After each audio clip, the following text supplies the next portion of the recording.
Hi there! Welcome to another video. You know what it's about, cabin crew English.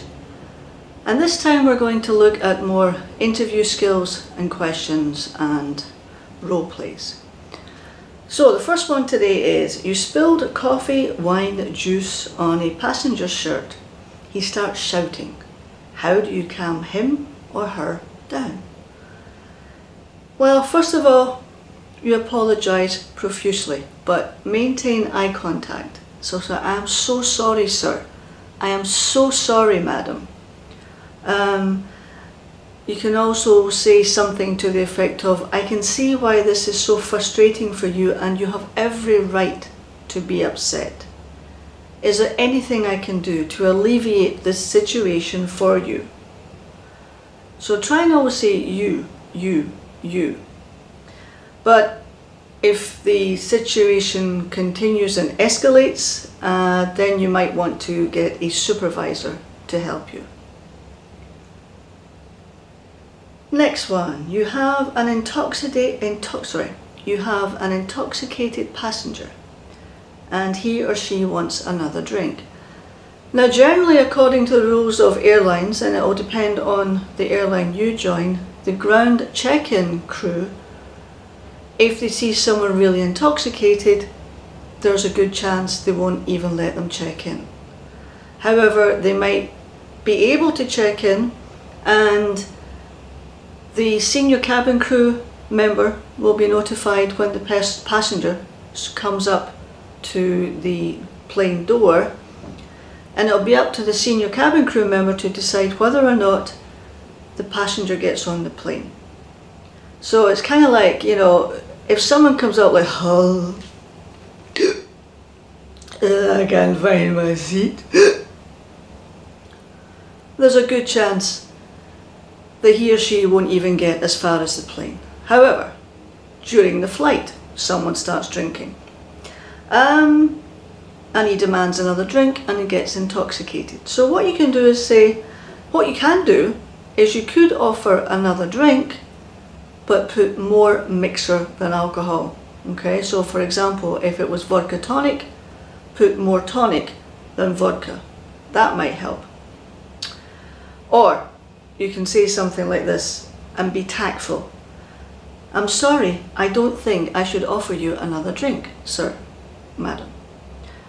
However, if it does escalate again, you should get the help of other staff and a supervisor. Of course, if the passenger gets really unruly, then you want to notify the captain or first officer quietly, and he will decide whether or not to divert to another airport. Now we have someone like this. Two passengers are fighting. What do you do? Again, you will get training for this when you join an airline, and you will be trained in what to say in these situations. However, you could try something like this.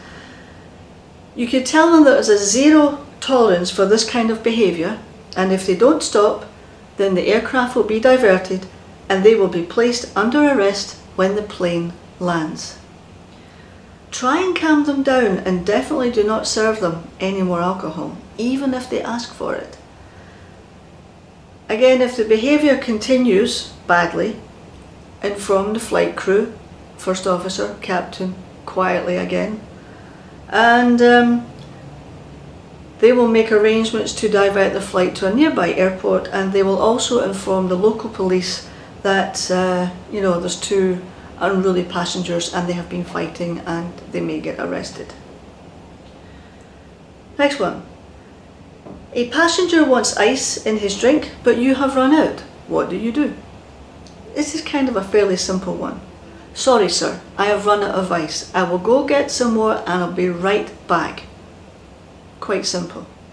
No one's going to cause a fuss just because you have no ice and it will take you a minute or two to go and get the ice. Or maybe you can get ice from another cabin crew member who's usually nearby or across on the other aisle. Last one for today. A passenger wants to change his seat because of a rowdy child. He starts shouting. Again, what do you do? Well, we've all been there. the kid is kicking the back of the seat or is crying uncontrollably and you're going "Argh!" as a passenger. It's not that great for you either. So you can tell the passenger that you will look to see if there is another seat available.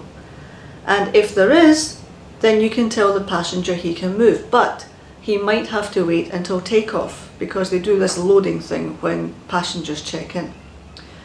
So if there are no seats available, what you might try and do is ask another passenger if they would be willing to move. Although possibly not if they already know about the screaming child. But you can try. Okay? So that's it for today. And I will see you next time. Okay? Bye.